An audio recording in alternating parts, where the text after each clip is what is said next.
Friends, आज की video में हम बात करने वाले हैं आपकी पोल्ट्री फार्म की फेल होने का क्या क्या कारण होता है। पोल्ट्री फार्मिंग बनाते समय कौन कौन सा गलतियां नहीं करना चाहिए और पोल्ट्री फार्मिंग सबसे बड़ा लॉसेस होने का क्या रीज़न रहता है, उस बारे में भी हम जानने का कोशिश करेंगे। सबसे पहला तो दूसरों को देख के फार्मिंग चालू करते हैं। जैसा अभी हम वीडियो बना रहे हैं यूट्यूब के लिए, तो हमें को देख के कोई फार्मिंग चालू कर लिया, प्रॉपर तरीके से नॉलेज नहीं लेते हैं। और ऐसा होता है कि जैसा दो फ्रेंड हैं, एक फ्रेंड चालू कर लिया फार्मिंग और वो भी कहता है कि दूसरे फ्रेंड को कि तू भी चालू कर ले, और वो भी चालू कर लेता है फार्मिंग। और जब फार्मिंग चालू कर लेता है, उसकी मुर्गी रेडी हो जाते हैं, बिक्री लायक हो जाते हैं, उसके बाद कोई डिजीज़ आ गया तो उसका दोस्त दूर दूर तक कहीं नज़र नहीं आता है वो समय, और आ भी गया कहीं से भी नज़र तो वो खुद अपने प्रॉब्लम में इतना फंसा हुआ रहता है कि दूसरे दोस्त को भी उतने प्रॉब्लम से वो निकाल नहीं पाता है, क्योंकि प्रॉपर तरीके से उन लोग नॉलेज लिए हुए नहीं रहते हैं और फार्मिंग चालू कर देते हैं। दूसरों के वजह से फार्म चालू कर देते हैं और ऐसा कभी नहीं करना चाहिए। पहले तो प्रॉपर तरीके से उसके बारे में आप नॉलेज ले लें, उसके बाद अपना माइंड बना लें कि मेरे को फार्मिंग करना है। उसके बाद सबसे पहले तो अपने फैमिली से बात करें। ऐसा होता है बहुत जगह अपने फैमिली बाद में सपोर्ट नहीं करते हैं। ऐसा देखा गया है कि कभी फाइनेंशियली कभी आपका प्रॉब्लम हो गया तो वो समय फाइनेंशियली सपोर्ट ना करें। तो ये छोटी छोटी जो बातें हैं, आप पहले अपने तरफ से माइंड को क्लियर करके ये फार्मिंग चालू करने से पहले ये सारे चीज़ को आप क्लियर हो जाएं। और जितने भी डिजीज़ हैं मुर्गियों को लेके, वो सारे आप प्रॉपर तरीके से उसका जानकारी ले लें, उसके बाद फार्म चालू करें। बहुत सारे छोटे फार्मर या मीडियम फार्मर या जो नए फार्मर होते हैं, वो ऐसा करते हैं कि जो भी उनके पास अमाउंट रहता है उसमें काफ़ी बड़ा अमाउंट वो घर पे खर्चा कर लेते हैं। उसके बाद चिक्स भी ले आते हैं, हर चीज़ अपना मैनेजमेंट कर लेते हैं। उसके बाद ऐसा होता है कि उसको लास्ट टाइम पे जब मुर्गियों को दाना खिलाने का समय उसके पास पैसा शॉर्ट हो जाता है और वो उतना दाना अच्छी तरीके से मुर्गी को नहीं खिला पाता है।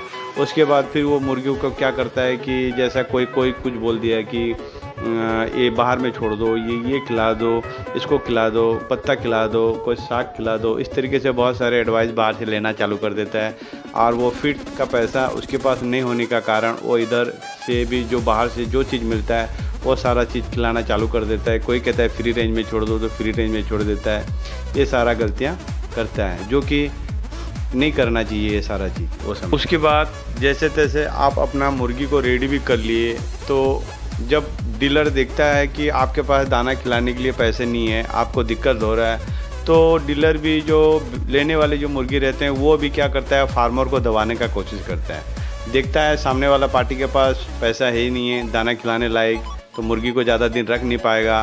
तो वो समय भी क्या होता है, सामने वाला पार्टी फार्मर को दबा के अपना रेट डाउन करके मुर्गी उठाता है, और इसके कारण भी फार्मर को बहुत सारे नुकसान होते हैं। अगर आप अंडे के लिए पोल्ट्री फार्मिंग कर रहे हैं तो आपको ये चीज़ सोच के रखना चाहिए पहले से कि ये जो मुर्गियां होते हैं ये 5 से 6 महीने लगते हैं अंडे देने के लिए। तो ये 5 से 6 महीने जब अंडे देने तक इन लोग जो दाना खाएंगे, तो आपके पास फीड के लिए भी उतना पैसा, उतना अमाउंट आपके पास रहना चाहिए। और जब तक अंडा निकल ना जाए उतने दिन तक इन लोग को खिलाने के बाद भी आगे तक खिलाने के लिए भी आपके पास इनको पास पैसा होना चाहिए। आपके पास अगर अच्छा खासा पैसा है तभी जाके आप अंडा फार्मिंग करिए। कर रहे हैं तो फार्मिंग में आप प्रॉपर तरीके से फार्मिंग को टाइम दें और अच्छी तरीके से फार्मिंग को करिए। ऐसा होता है कि कभी जैसा बारिश आ गया तो पर्दे गिराना है, धूप आ रहा है तो छांव करना है। ऐसा तो है नहीं कि ये मशीन है कि एक बार फिट कर लिया और जैसा है उसी तरह चलते रहेगा दिन भर। ये मुर्गियां हैं, मुर्गियां का सुबह का टाइम देखेंगे तो अलग टाइप का उन लोग का मूड रहता है, दोपहर में अलग टाइप का रहते हैं, शाम को अलग टाइप का रहते हैं। ऐसा होता है कि दोपहर में अच्छे से दाना खाना खाएंगे, दाना पानी पिएंगे, रात को थोड़ा कम कर देंगे। तो ये सारा चीज़ को एक लेबर रहेगा तो वो देखभाल अच्छी तरीके से करेगा। अगर आपके पास लेबर रखने का अगर नहीं है, अगर लेबर नहीं रख पा रहे हैं तो आप खुद कर रहे हैं, तो आप इस चीज़ को भी ध्यान दीजिए कि फार्मिंग में आप सुबह शाम दोपहर हमेशा फार्म में विज़िट करते रहिए, मुर्गियों को देखते रहिए और अच्छी तरह दाना खा रहे हैं नहीं खा रहे हैं, पानी पी रहे हैं नहीं पी रहे हैं, ये चीज़ को भी आप हमेशा ध्यान दीजिए। भी आप फार्मिंग चालू कर रहे हैं, आप चाहे कुछ ही मुर्गी का भी फार्मिंग करें, आप इस बात को पहले ध्यान लें और ये बात को पहले समझ लें कि आपके अगर जो भी मुर्गी फार्मिंग कर रहे हैं तो शुरुआत से लेकर आखिरी दिन तक आप बर्ड्स को कितने किलो करके बेचना चाहते हैं। 2 किलो करके बेचना चाहते हैं, 1200 करके बेचना चाहते हैं, 2.5 किलो करके बेचना चाहते हैं। जितने दिन तक आप बेचना चाहते हैं उतने दिन का ये मुर्गी जितना दाना खाएगा उसको आप पहले कैलकुलेशन कर लीजिए, उतने दाना का पैसा अपने पास रख लीजिए, उसके बाद आप फार्मिंग चालू करिए। उसके बावजूद भी जितने दाना खाए हैं, जैसा आप मान के चलिए देसी मुर्गी रख रहे हैं और 1200 ग्राम तक आप करके बेचने का प्लानिंग है, तो जितने भी 1200 ग्राम तक का जितने दाना खाएंगे जितने मुर्गी, उसके हिसाब से पैसा रख लिए। उसके बावजूद भी आप 1-1.5 महीना का और पैसा अपने पास रख के चलिए। ऐसा होता है कि कभी कभी मार्केट डाउन होता है, कहीं कुछ रहता है या फिर तो बिक्री डाउन रहता है, कोई कम रेट में मांगता है, तो वो टाइम में क्या होता है, आपके पास पूंजी रहेगा तो मुर्गी को और 15 दिन 20 दिन अपने पास रख के दाना खिला सकते हैं, तो इसमें भी आपको नुकसान नहीं होगा। और मेडिसिन के बारे में भी पहले से जानकारी ले लें कि बीमारी कौन कौन सा होता है मुर्गियों में, और बीमारी होने से के बाद भी आप मेडिसिन का किस तरह के इलाज करें, किस तरीके से ट्रीटमेंट करें, ये सारे जानकारी आप लेके फार्मिंग चालू करिएगा तो आपको कोई सा दिक्कत नहीं हो। बहुत सारे फार्मर भाइयों को दाना के बारे में ये भी पता नहीं होता है कि कौन सी मुर्गी को हम कौन सा दाना खिलाएँ। जैसा कोई देसी मुर्गी का फार्मिंग कर रहा है तो वो बॉयलर का भी दाना खिला देता है, और भी कोई मुर्गी कर रहा है तो वो दूसरा दाना खिला देता है। बहुत सारे भाइयों को मैं ऐसा देखा हूँ कि जब आधा किलो हुआ है वो समय फिनिशर का दाना चालू कर दिए बॉयलर को, तो इस तरीके से गलत तरीके से दाना खिलाने के बावजूद भी वो लोग फेल हो जाते हैं फार्मिंग लाइन पे, और पता नहीं रहता है कि उनको कौन सा दाना कौन से समय पे खिलाना है। जैसा आप देसी मुर्गी का फार्मिंग कर रहे हैं तो 1 दिन से लेकर 25 दिन तक आप बॉयलर का स्टार्टर, प्री स्टार्टर जो होता है इसको खिला सकते हैं। 25 दिन के बाद जो होता है ग्रोअर फीड होता है, जो लेयर मुर्गी को खिलाया जाता है, वो दाना इसको खिला के आप मुर्गी को आखिरी तक बेच सकते हैं। अगर खुद का दाना अगर आपका फार्मूला है आपके पास, अगर बना के आप खिला सकते हैं तो और भी कम खर्चा गिरता है देसी मुर्गियों में, आपको ज़्यादा बेनिफिट होता है। अगर ग्रोअर फिट फार्मूले के बारे में कोई सा जानकारी लेना है तो मैं अगले वीडियो पे ये वीडियो बना के रखा हूँ, अगर मेरे चैनल में जाके ये वीडियो को आप देख सकते हैं।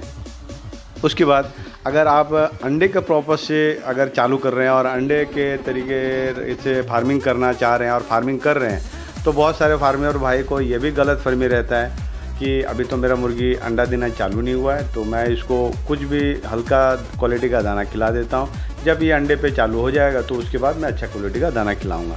ये भी सोच उनका रहता है। लेकिन मैं एक बात आपको क्लियर बता दूं कि बॉयलर अलग है और देसी मुर्गी अलग है। अब देसी मुर्गी क्या अंडे में रखे हैं या फिर तो लेयर बर्ड में अंडे के लिए फार्मिंग कर रहे हैं, या अदर कोई सा भी मुर्गी का आप अंडे के लिए फार्मिंग कर रहे हैं, तो आप इस बात को जान लें कि मुर्गी का फर्स्ट प्रियोरिटी ये नहीं होता है कि मैं अंडा दूँ। उसका फर्स्ट प्रियोरिटी होता है कि मैं अपने बॉडी स्ट्रक्चर को बनाऊँ, अपना ग्रोथ करूँ, और अपना बॉडी में जितना प्रोटीन एनर्जी है उसको फुलफिल होने के बाद ही वो अंडे पे आते हैं। तो कहने का मतलब है उसका सेकंड प्रियोरिटी होता है कि अंडा देने का। तो आप अगर शुरू में ही गलत तरीके से हल्का क्वालिटी का दाना खिलाएंगे तो आपको अंडा जो 5 से 6 महीने में मिलना चाहिए वो 5 से 6 महीने में नहीं मिलेगा, वो तो एक लेट होगा, पहला चीज़। और दूसरा चीज़, जब अंडे पे आएगा तब भी वो बहुत स्लो अंडा देंगे। मतलब आप 1000 मुर्गी रखे हैं तो उसमें 200, 400, 500 इस तरीके से अंडा मिलेगा, आपको अच्छी तरीके से अंडा नहीं मिलेगा, कलेक्शन देखने के लिए नहीं मिलेगा। तो आप अंडे के लिए मुर्गी को फार्मिंग करना चाह रहे हैं तो शुरू से लेके अच्छे दाना आप खिलाइए। इसमें क्या होता है, जब 5 या 6 महीने पे अंडे देने लायक होते हैं तब इन लोग का बॉडी जितने भी दाना हाई प्रोटीन हो गया, एनर्जी हो गया, या जो भी दाने पे है वो सारा खा के अपने बॉडी बनाता है, फुलफिल करता है पहले। जब वो कंप्लीट हो जाता है अपने बॉडी पे तब जाके वो रेडी हो जाता है अंडे देने लायक। और तब भी आप हल्का क्वालिटी का दाना खिलाएंगे 5 महीने के बाद भी, तब भी वो अंडा नहीं देगी मुर्गी। इसीलिए नहीं देगी कि उसका सेकंड प्रियोरिटी होता है अंडा देने का, फर्स्ट प्रियोरिटी होता है उसका पेट भरना, उसका जहाँ जहाँ उसको एनर्जी चाहिए वो एनर्जी फुलफिल होना चाहिए बॉडी में, प्रोटीन उसका बॉडी में फुलफिल होना चाहिए, उसके बाद ही वो अंडा पे आएगी। तो आप कोशिश करिए कि अच्छे से अच्छा क्वालिटी खिला के मुर्गी को अंडा में फार्मिंग करेंगे तो आप प्रॉफिट में रहेंगे। फार्मिंग करना चाहते हैं तो सबसे पहले 4-5 चीज़ों का इम्पोर्टेंट है, आप इस चीज़ का आप ध्यान कर लें, आप खाते पे लिख लें, नोटबुक पे। आप ये सारा चीज़ होने के बाद ही आप फार्म चालू करिए। पहला चीज़ तो हो गया आपका चिक्स का, दाना का, मेडिसिन का। जितने भी टोटल कॉस्ट है, इसका टोटल अमाउंट जितना भी हो रहा है, इतने पैसे आप अपने पास रख लें। पहले आप देख लें कि दाना का पूरा पैसा मेरे पास है, जितना दिन का रखूँगा मुर्गी को उतना दिन खिलाने के लिए दाना का पैसा मेरे पास है या नहीं है, चिक्स का पूरा पैसा, मेडिसिन का पूरा पैसा, ये सारा पैसा आप रखने के बाद आप सेकंड पे आइए कि जितने भी ये मुर्गी हैं, बीमारी जितनी भी होती है मुर्गी को, ये मुर्गी के बारे में, बीमारी के बारे में पूरा जानकारी ले लें कि मेडिसिन कौन कौन सा दिया जाता है, कौन सा बीमारी में कौन सा मेडिसिन दें, किस तरीके से दें, वैक्सीन किस तरीके से करना है, इसका रख रखाव कैसा है, ये सारा चीज़ आप पहले जान लें। तीसरे पे आप बीमारी को पहचाने कैसे हैं। आप बीमारी जब हो जाता है मुर्गी को तो आप नया फार्मर हैं, आप कैसे पहचानेंगे? आपको तो खुद पता नहीं है कि बीमारी होता कैसा है, मुर्गियों में दिखता कैसा है। अगर आपको जानकारी नहीं है तो यूट्यूब पे जाइए, ढेरों वीडियो मिल जाएगा आपको पहचानने के लिए आपको ढेरों वीडियो मिल जाएगा। आप पहचान सकते हैं कि CRD बीमारी जब मुर्गियों को होता है तो उसका सिम्टम कैसा दिखता है, इकुलाई होता है तो सिम्टम कैसा दिखता है, गमोरो होता है तो कैसा दिखता है, और भी ढेरों बीमारियां हैं जो मुर्गी में, आप वो सारा चीज़ को आप देख लें कि ये सारा बीमारी होता है तो मुर्गियों में सिम्टम कैसा दिखता है, और हम मुर्गी को देख के कैसे जान पाएंगे कि ये बीमारी हुआ है।